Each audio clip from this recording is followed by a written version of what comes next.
Gülen Hanım, size de şöyle bir soru yönelteyim.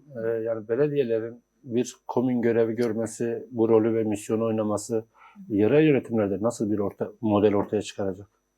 Aslında hani Yaşar Evren'in de belirttiği gibi yani komün çok böyle toplumun işte özünden kopuk ya da yeni bulunan bir şey gibi değil aslında. Tam da işte kolektivizmi kendi içinde barındıran, doğrudan katılıma esas alan ve aynı zamanda işte yerele tabana bir bütünen sirayet eden ve herkesin de doğrudan yönetime, öz yönetime dahil olduğu bir süreç. Bu ölçekte değerlendirdiğimiz zaman komün ya da belediyelerin komünleşmesi, komünler belediyelerdir, belediyeler komündür üzerinden söylememiz üzerine aslında demokratik halkçı belediyecilik pratiği somutlaşmış oluyor. Yani bizim bu konferansta açığa çıkan ve son işte tartışmalarımız, yeni işte süreç perspektifi de aynı şekilde bununla beraber birbirini destekliyor. Yani merkeziyetçiliğe karşı, iktidara karşı, erk zihniyete karşı aslında bütün sermayesini halktan alan, halktan beslenen, kendi tabanının iradesini esas alan bir yerden yönetim şeklinden bahsediyoruz. Yani yerelin öz yönetiminin gelişmesi ve doğrudan dahiliyetinin sağlanması üzerine aslında bir tasavvurdan bahsediyoruz. Yani elbette ki burada işte komünlerin rolü yerel yönetimlerde inşa olacak, daha doğrusu inşa edilecek, onu da belirtmekte fayda var. Çünkü mevcut bir süreç yürütülüyor ve o sürecin aslında somutlaşabilmesi ve kendi yerelinde inşa edilebilmesi adına aslında bu komün hareketinin, bu komün anlayışının gelişmesi ve desteklenmesi gerekiyor. Yani bizler elbette ki yerel yöneticiler olarak işte tek elden iktidarcı ya da işte tek sesten bir yönetim söz konusu değil. Elbette ki bizim işte koordinasyonlarımız var, meclislerimiz var, mahalle meclislerimiz var ve bu mahalle meclislerinin komünlere dahil edilmesi, kendi komünlerinin kurulması üzerine bir ortak yönetim anlayışı aslında gelişiyor. Onu da kendiyle beraber getiriyor. O yüzden de yani bu yeni dönemin şiarı, yeni dönemin aslında dahiliyeti, toplumun bir bütününün dahiliyeti demek bizler için. Yani bu anlamda. Yani bu noktada şunu da söylemek istiyorum. Yani halkla en çok teması olan belediye eş başkanlarından birisiniz. Özellikle Sur gibi daha önce bu komün ruhunun her sokağında, her mahallesinde o yardımlaşmanın, dayanışmanın görüldüğü bir yerde. Mesela oradaki halk nasıl bakıyor bu? Çünkü birkaç şeyi biz de takip etmiştik halk ziyaretinizde. Özellikle bu geçmişteki o birlik, beraberlik, dayanışma ruhunun hayat bulması talebi vardı. Yani bu noktada komünü nasıl inşa etmeyi düşünüyorsunuz? Yani Sur kozmopolit bir bölge. Birçok farklılığı, etnisiteyi, farklı inancı ya da kültürü, kendinden farklı kültürü de içinde barındıran bir bölge. Ve hani yüzyıllardır aslında bir şekilde bir arada kalabilmiş, farklılığa, eşitliğe ya da birçok işte farklı bakış açısına sahip insanların bir arada yaşamını sürdürebilmiş bir bölge. O yüzden de orada mahalle kültürü, komşuculuk kültürü, belki de işte toplumsal ilişkilenmelerin hala sıcak kalması meselesi Sur'da aslında hala kendini koruyan bir yerde duruyor. Yani elbette ki 2015 sürecinde işte belli başlı özel savaş politikalarıyla beraber özellikle bazı toplumsal değerlerde, ahlaki politik değerlerde geriye çekilme meselesi gelişti ama biz bugün işte sahada çalışırken özellikle kayyum tahribatlarından sonraki süreçte biz bu çalışmaları yürütürken aslında yerelden doğru bunun bir karşılığı olduğunu görüyoruz. Zorlandığımız bir yerde elbette ki bazı başlıklar belki bizi zorlayabilir ama bazı konularda da halka erişebilme, halkın dahiliyetini sağlama, halkla temas kurma noktasında bu noktada açıkçası Sur halkının bu noktada çok içten, samimi ve bu kolektivizm ruhuna hazır halde durduğunu söyleyebilirim. Yani dahiliyeti sağlama noktasında. Aynı mesajda yani kadınlar başta olmak üzere çocuk, gençlik, eğitim, dil, kültür, sanat, sağlık, ekonomi ve ekoloji çalışmalarına ağırlık verilmelidir denildi. Yani bu öneri nasıl karşılık bulacak belediyelerde? Aslında paradigmanıza da uygun biraz. Ben de tam ona değinecektim. Aslında paradigmanın yaşamsal anlamda yerel yönetimlerde yani vücut bulacağına dikkat çekiyor burada Sayın Öcalan. Yani biz kadın özgürlükçü, demokratik, ekolojik bir anlayıştan bahsediyoruz ve bunun inşa süreci de yerel yönetimlerden geçer diyoruz. Tam da bu noktada aslında klasik o belediyecilik tanımının dışına çıkıp tırnak içerisinde belirtmek isteyeyim.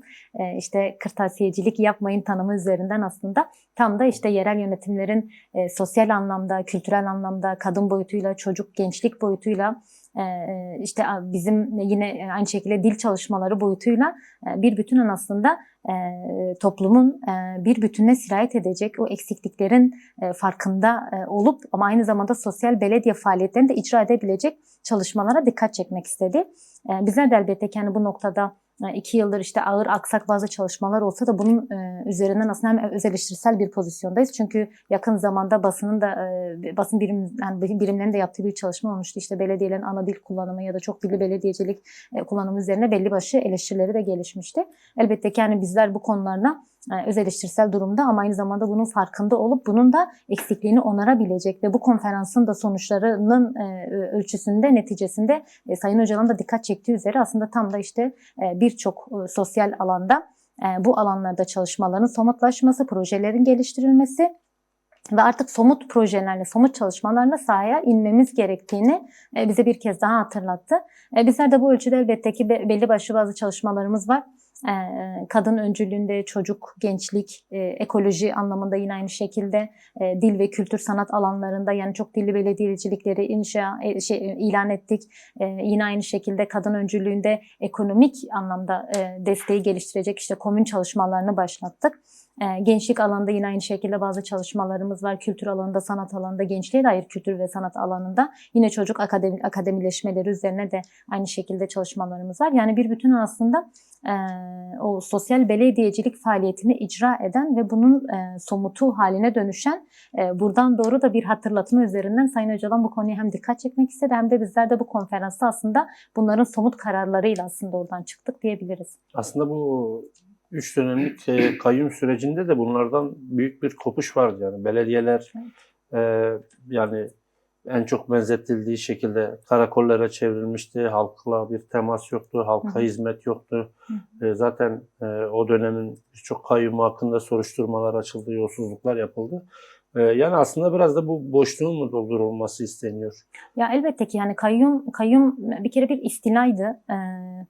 Var olan bütün halk gerçekliğinin külliyatının içinin boşaltılması meselesiydi.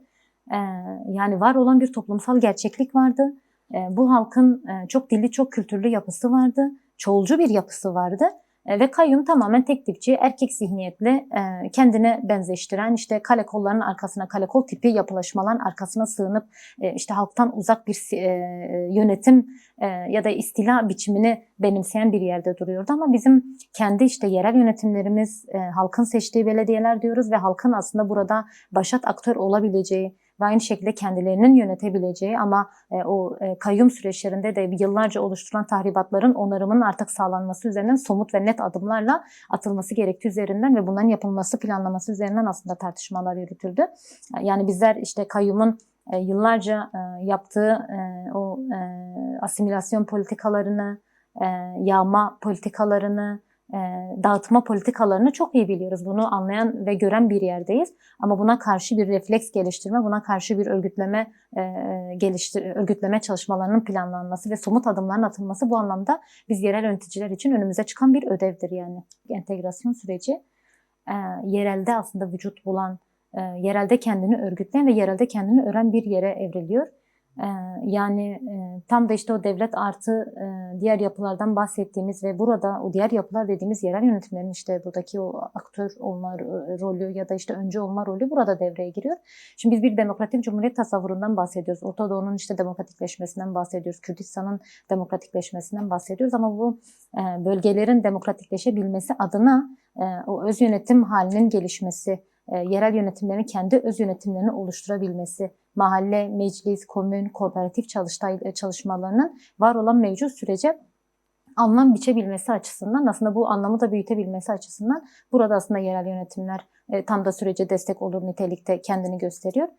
Yani biz sahada temas ederken ya da sahayla işte çalışırken işte toplumla bir araya geldiğimiz tüm buluşmalarda, tüm görüşmelerde mevcut süreç de elbette ki aktarılıyor ve bu süreç içerisinde var olan sürecin boyutları, aşaması, durumları yine aynı şekilde işte Türkiye'nin tam da o demokratikleşme sürecinden bahsettiğimiz ölçüde işte iktidarın yerelden bir bütünen işte karşılaşması üzerinden değil ama yerel yönetimlerin kendini yönetebilmesi ve iktidarın alanlarının daraltılması, o merkeziyetçi anlayışın da daraltılması ve yerel yönetimlerin bu noktada aslında sürece bir hizmet ettiği anlamına da geldiğini söyleyebiliriz. Çünkü biz bir bütünen işte sadece bir salt şeyden bahsetmiyoruz. Bir anlayıştan bahsediyoruz aslında. Burada işte bu iktidarcı yaklaşım, hegemon yaklaşım, egemen yaklaşım daha doğrusu, o egemen yaklaşıma karşı yerel yönetimlerin bu noktada kendi öz yönetimlerini inşa edebilmesi, yerel yönetimlerin bu sürece